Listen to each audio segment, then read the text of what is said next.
And welcome back, everyone, to the FX Open Invitational Series. I am Unstable, joined here by Lillian for Group C now. Coming up, we, of course, have Group C, Revival, Strelok, Tia, and San. But we're going to go straight into Game 1 with TSL's Revival against FXOIS on Atlantis Spaceship. Let's get straight into it. Yep, here we are on Atlantis Spaceship. I'm looking at TSLRevival, who's going to be the pink Zerg spawning in the top spawn position here on Atlantis Spaceship, like I said. In the bottom left, or the bottom spawn position on this map, because there's only two, we've got FXOStrelok as the blue Terran player. Of course, the Ukrainian Terran player from Europe. He's going to be duking it out with the Korean Zerg here in the first match of Group C. Absolutely, it's going to be very interesting, especially this group. We got one Zerg, one Terran, and two Protoss, so lots of Protoss going to be everywhere, I feel, in this game, simply because the two players, like Tia and San, are the two players I'd probably pick to make it out of this group. Revival's very strong against Protoss, though, so that could make a little bit of a difference, but Strelok's definitely the underdog in this entire group. What do you think? Yeah, I have to agree with you a little bit on that one.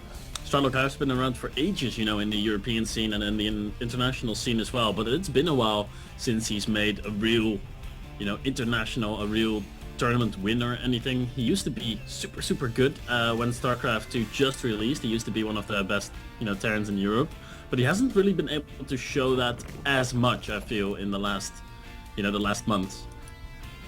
Yeah, it always goes that way for some players, though. You'll see this really big breakout performance, then they'll be really strong for a month or so, and then they'll just trail off for a bit as their new strategies aren't working out as much, or they're having trouble practicing, or they're running into just like a string of really difficult opponents, stuff like that. And it's a really frustrating thing to have happen, especially from the player's point of view, because they're trying just as hard as always, but they're not getting that recognition. So let's see if Strelok can bring that out. Of course, we do have a command center first coming from Strelok, and your standard hatch first from Revival as well. So likely we're going to see a third. Yes, we are, as I just pan over there to see what's going on. And the third hatchery before pull is becoming really standard when they see CC first here. Yeah, it's really cool to see this kind of, you know, the Protoss style, you know, the versus Protoss style of playing Zerg, getting those three hatcheries super early. But this is even more ridiculously early, and then you get it against Protoss, of course, because Protoss you always get your spawning pool first, and usually even start a queen before getting that third hatchery. But Revival, you know, he knew exactly what was going on. That scouting drone saw everything at the right time. Oh, actually loses the scouting drone there in the middle of the map, trying to, you know, beat this SCV up a little, but this SCV was like, well, I'm full health and you've got 10 HP, so come at me, bro. And he drills him to death. So a minor loss there for Revival. That drone is not going to be making it back home. But, you know, in the grand scheme of things, not that much of a big deal Unstable. Yeah, well, Strelok has seen this third base. He sent his SCV straight there to see what was going on. At the same time, I'm trying to see... Yes, we do see Revival getting his Overlords in position just now.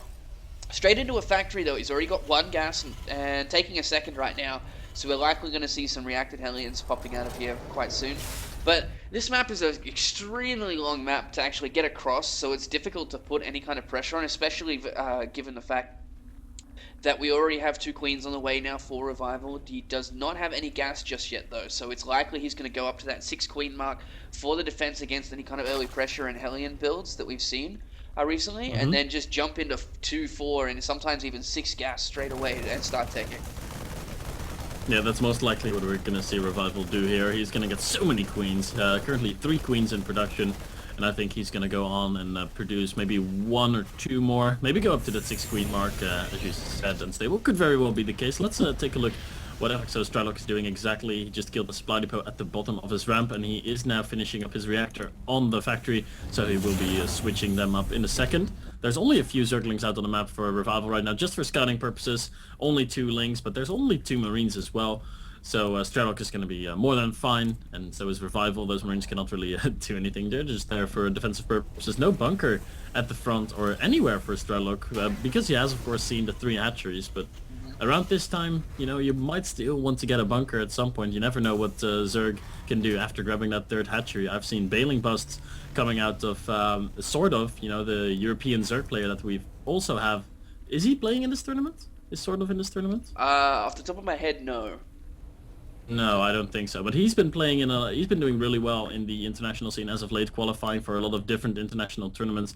And he goes for 3 base bailing busts against Protoss, you know, super early. He just grabs that 3rd, never saturate it, never make a queen for it, just grab a gas in the main and bailing bust Protoss on Cloud Kingdom, and it does work. So I'm just trying to point out that still on 3 bases, you could still be aggressive as a Zerg, still surprise your opponent. Yeah, interestingly here, Revival's planted a Spine Crawler in his mineral line at his 3rd base, because a lot of it we've seen recently, just the 4 Hellions coming in now, is going to be able to be pushed away. 1 Hellion going down pretty much instantly. He's not getting that many drone kills. Quick look. He got 5, but lost 2 Hellions there. Not really all that effective, in my opinion, but he is going to be able to follow this up with a Blue Flame on the way, and +1 vehicle weapon, so he's going to be able to tear through those drones much, much quicker, very shortly. He's getting a lot of Hellions out on the field here, literally, and he's got the Tech Labs factory going for Hellions. He's also got the Reacted factory going for Hellions, and this can be quite frustrating for Revival to deal with. He's got Roaches on the way, but he is upgrading melee attacks for everything. Okay, it looks like I'm back. It looks like the Skype call dropped there for a second. But we're good. We're all good. Anyway, I was going to point out that Strelok is probably going to follow this up with mech play, obviously, since he's getting mech attack upgrades. He's getting a lot of Hellions. But this is a very risky thing to be doing with this many Hellions. If this Hellion aggression gets shut down super hard with, let's say, Roaches out of Revival, he's going to be in a very bad position, Strelok that is. And there are Roaches already out on the field, but the Roaches that are out on the field right now is only 4 of them, and that's not really enough to deal with 13 Hellions at this moment. Well, it's not really about dealing with them.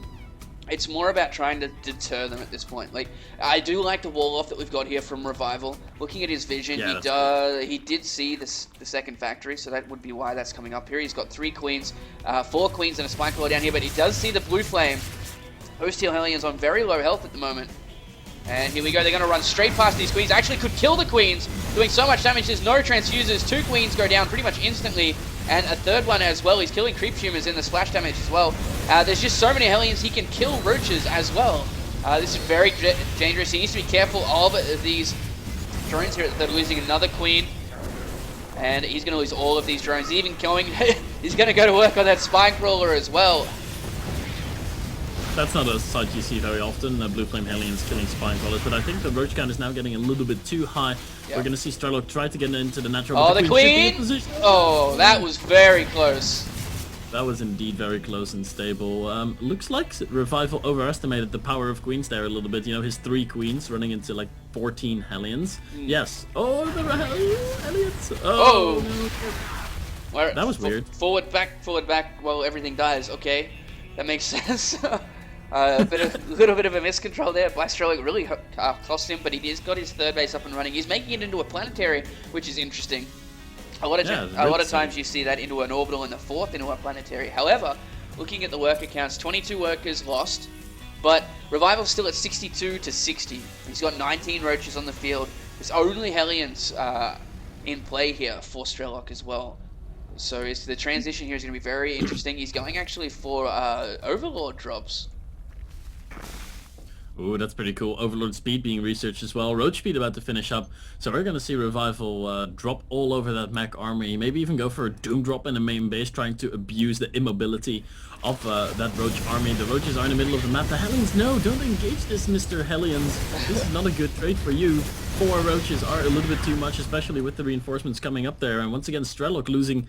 You know, a bit too many Hellions, I feel. He should have turned around a little bit earlier there when he saw, 5 Roaches at the Watchtower. When you have 10 Hellions, it's still going to be an ineffective trade. Yes, you will be able to kill all those Roaches, but you're going to lose like 4 or 5 Hellions in return. So I'd definitely say that Revival's in a pretty good position right now. He's slowly been making a comeback. Of course, he did lose a lot of drones. How many did he lose in total? 22? Yep. Okay, so he lost 22 in total. A lot of missile turrets going up. I think Strelok has caught on what's happening.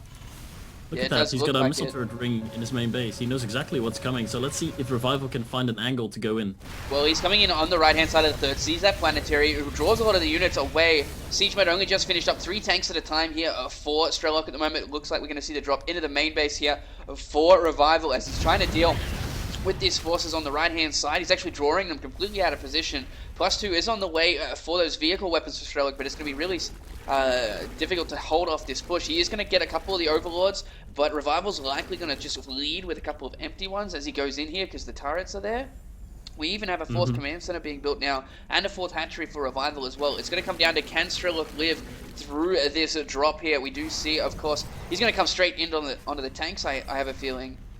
Yes, he is. Here we go. There's turrets here, though, and there are Thors, so he's going to lose quite a few units. And look at that, actually targeting one of the Overlords that has got nothing in it. Here come the Roaches, though, literally, and straight onto those tanks. They're going to be able to target those down. The Thors going down very quickly as well. There's still a few Roaches left, and just completely decimating the army of Strelok here. He's trying to repair that one tank, and he looks like he is going to keep it alive, just barely, but he's forced to lift up his extra command center.